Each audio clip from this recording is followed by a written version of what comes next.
আসসালামু আলাইকুম। আমি এখন বানাবো খুবই মজার একটা জিনিস। এটা হচ্ছে sweet and sour chilli garlic chicken.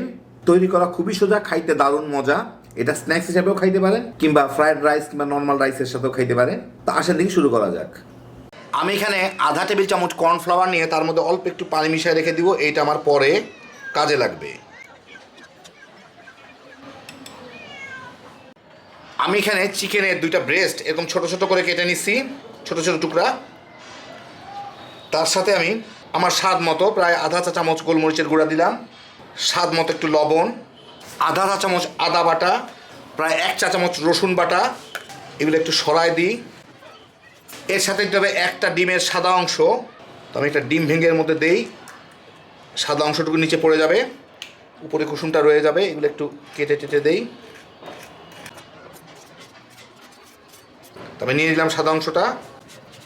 2 table চামচ কর্নফ্লাওয়ার, 3 টেবিল চামচ ময়দা। এখন এটা আমার একটু মেখে নিতে হবে ভালো মতো। এতে 1 চা চামচের মতো বেকিং পাউডারও দিয়ে দিচ্ছি আমি।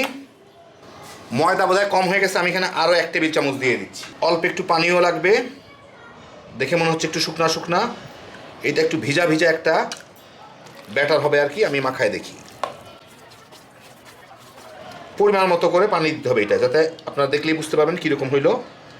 বেশি ভিজায় লাভ নাই।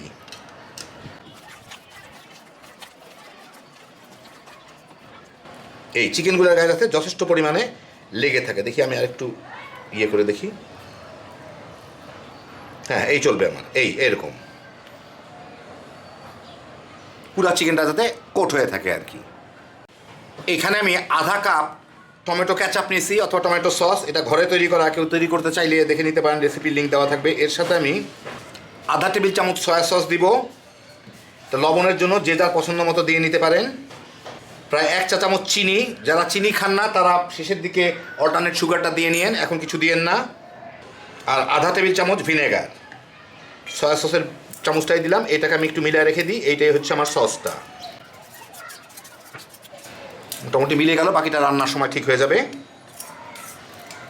আর আমার লাগতেছে হচ্ছে একটা পেঁয়াজ। এরকম আমি খুলে খুলে নিছি, বড় সাইজের পেঁয়াজ, মানে মাঝারি সাইজের বলতে পারেন। এই পেঁয়াজগুলোর মাঝারি সাইজ। আর ক্যাপসিকাম স্বাদ মতো, প্রয়োজন মতো, লাল আর সবুজটা যে যার পছন্দ মতো নিয়ে নিতে পারেন, যে কোনো রঙের হইলেই হবে, অথবা শুধুমাত্র সবুজ হইলেও চলে। আর একটু 2 কোয়া রসুন আমি কুচি করে নিয়ে নিচ্ছি। ব্যাস, এখন আমি রান্না শুরু করি। আমি এখানে কিছু তেল গরম করে, তেলটা এমন গরম আছে যে একটা কাঠি ডুবাইলে 2-1 সেকেন্ডের মধ্যেই যাতে বাবল ওঠা শুরু হয়েছে। দেখেন 2-1 সেকেন্ড পরে এখান থেকে বাবল ওঠা শুরু হয়েছে। এই অবস্থায় আছে। এখন এর মধ্যে আমি এই মুরগির পিসগুলা দিয়ে ভেজে নিব। একটু ভালো করে মেখে নিই, একটু রেখে দেওয়ার ফলে একটু জমে জমে যায়।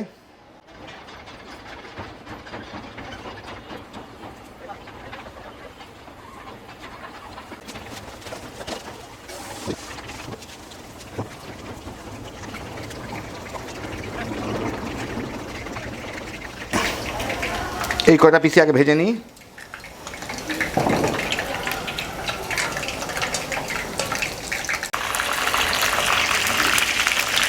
প্রায় 10 মিনিটের মতো ভেজে আমি এগুলোকে উঠায় নিব। এগুলো কিন্তু খুব একটা লাল হবে না, কারণ কর্নফ্লাওয়ার আছে দেখে এগুলো খুব মচমচে টাইপের হবে। আর বেশিক্ষণ ভাজলে ভিতর দিকটা, উপরে লাল হলেও ভিতর দিকটা কিন্তু জুইসি থাকবে না, ভিতর দিকটা কিন্তু শক্ত হয়ে যাবে। সেই জন্য এখন যে কালার আছে এখানে যথেষ্ট। কারণ এর উপরে এমনি সস পড়বে, তো সস পড়লে কালারটা আগে পরে এমনিও বদলা যাবে। আর একটু পরে একটু কিছুটা ডার্ক হয়ে যাবে, যদিও অসুবিধা নাই। আমি এইভাবে উঠাই নেব, বাকিগুলোকে আমি এইভাবে ভেজে নিব। 10 মিনিটের মতো ভাজলেই হবে, যাতে মাংসটা সিদ্ধ হয়।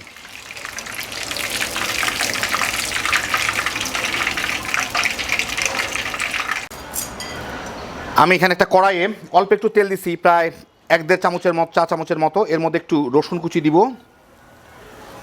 কুচি কুচি করা রসুন কুচিটা ছিল, ওইটা দিলাম। দিয়ে এইটাকে একটু নাড়াচাড়া করে নিব। রসুন খুব দ্রুত, আমি কিন্তু হাই হিটে ভাজতেছি, রসুন কিন্তু খুব দ্রুত বাদামি হইতে থাকে। এই অল্প কয়েক সেকেন্ড ভেজেই, 10-15 সেকেন্ড ভেজে এর মধ্যে আমি পেঁয়াজগুলা দিয়ে দিব। এবং খুলে খুলে রাখা পেঁয়াজ, ওইটা দিয়ে একটু নাড়াচাড়া করে নিব এর সাথে।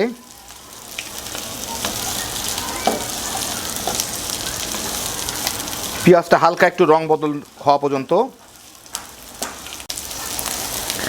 পেঁয়াজগুলো একটু রং বদল হওয়া শুরু করলেই এর মধ্যে আমি ক্যাপসিকামগুলোকে দিয়ে দিব। দিয়ে এইগুলাকে একটু নাড়াচাড়া করে গরম করে নিব। বেশি ভাজলে ক্যাপসিকাম রান্না করলে কিন্তু নরম হয়ে যায়, সেই জন্য এটা যে ক্রিস্পি থাকে আর কি, বেশ কচকচা থাকে।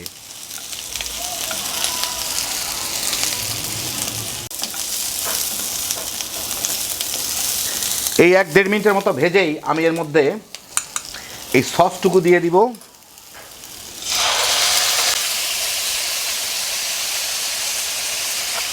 এর সাথে একটু মিশায় একটু জাল দিয়ে নিই। এর মধ্যে সামান্য একটু পানি লাগবে, আমি অল্প একটু পানি দিব। এই সসের ইয়েটা ধুয়ে দিচ্ছি আমি, খুব বেশি পানি না, একদম অল্প একটু পানি, যাতে সব কিছু মাখা মাখা হয়।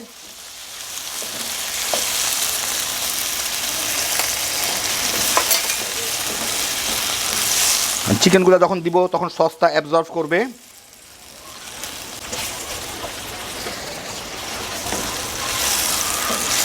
এই কয়েক সেকেন্ডের মধ্যে এটা ফুটে উঠছে। এখন এর মধ্যে আমি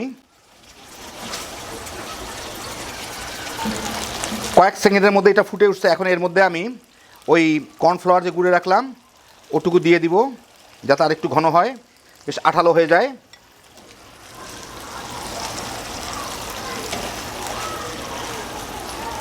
কর্নফ্লাওয়ারটার রং বদল হয়ে গেলেই আমি এর মধ্যে এই চিকেনগুলোকে দিয়ে দিব।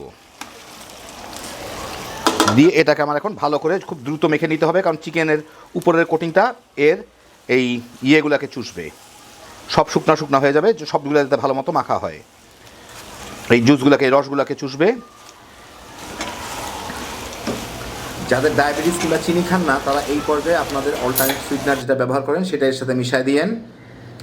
এরপরে আর জাল দিবেন না, তাহলে কিন্তু আপনাদের মিষ্টত্বটা কমে যাবে। হয়ে গেল। আমি এখন চুলাটাকে বন্ধ করে দিব, একটু পরেই বাকি সবটাই শুকায় যাবে। এখন আপনাদের বেড়ে দেখাচ্ছি গরমা গরম। তো এই দেখেন হয়ে গেল আমার sweet and sour chilli garlic chicken.